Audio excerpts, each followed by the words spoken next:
Assalamualaikum warahmatullahi wabarakatuh. Halo teman-teman semua, perkenalkan, aku Sasha Andini.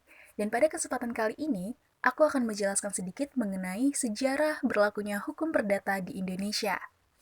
Nah teman-teman, sebelum kita masuk ke dalam pembahasan sejarah hukum perdata di Indonesia, aku pengen teman-teman tahu terlebih dahulu, apa sih hukum perdata itu? Oke, jadi gini teman-teman. Indonesia itu adalah salah satu negara yang menggunakan hukum dan konstitusi sebagai alat untuk mengatur kehidupan bernegara dan bermasyarakat. Karenanya, di Indonesia memiliki banyak sekali produk hukum. Salah satunya adalah hukum perdata. Jadi hukum perdata ini teman-teman merupakan ketentuan-ketentuan yang mengatur hak dan kewajiban seseorang dalam bermasyarakat. Teman-teman, Indonesia sendiri telah merdeka hampir 78 tahun dan memiliki konstitusi yang kuat sebagai penggerak hukum di Indonesia. Namun, teman-teman tahu nggak kalau ada beberapa produk hukum yang ternyata merupakan warisan dari zaman kolonial Belanda? Wah, apa aja tuh ya? Nah, salah satu produk hukum yang merupakan warisan dari zaman kolonial Belanda adalah hukum perdata. Loh, kok bisa ya? Jadi teman-teman, menurut catatan sejarah, pada tahun 1804 telah dibentuk sebuah hukum perdata bernama Code Civil de France, yang oleh masyarakat Eropa juga disebut Code Napoleon.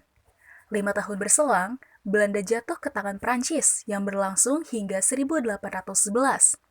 Seiring dengan peristiwa ini, Raja Perancis Ludwig Napoleon menerapkan hukum Wet Book Napoleon Ingehead for Het Koninkrijk Holland yang isinya mirip dengan Code Civil de France. Setelah kekuasaan Prancis berakhir, Belanda secara resmi menetapkan Code Napoleon dan Code Civil de France sebagai aturan hukum negara. Kemudian, pada tahun 1814, Belanda mengklasifikasikan aturan-aturan tersebut menjadi Kitab Undang-Undang Hukum Perdata atau KUH Perdata.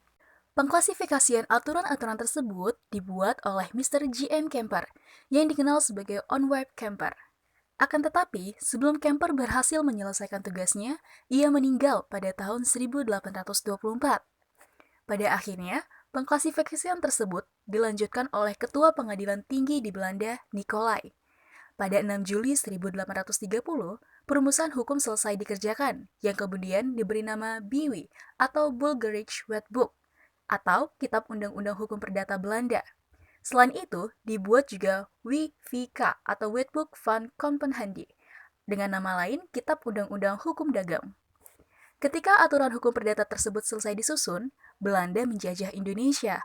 Belanda pun secara terang-terangan menetapkan dua kitab tersebut di Indonesia. Bahkan, KUH Perdata dan KUH Dagang sampai sekarang masih digunakan oleh bangsa Indonesia. Hingga pada tahun 1948, atas dasar asas politik, Indonesia memberlakukan dua kitab Undang-Undang Hukum Perdata peninggalan Belanda tersebut secara resmi.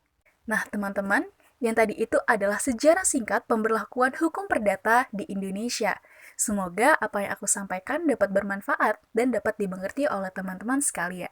Sekian dari aku. Wassalamualaikum warahmatullahi wabarakatuh. Sampai ketemu.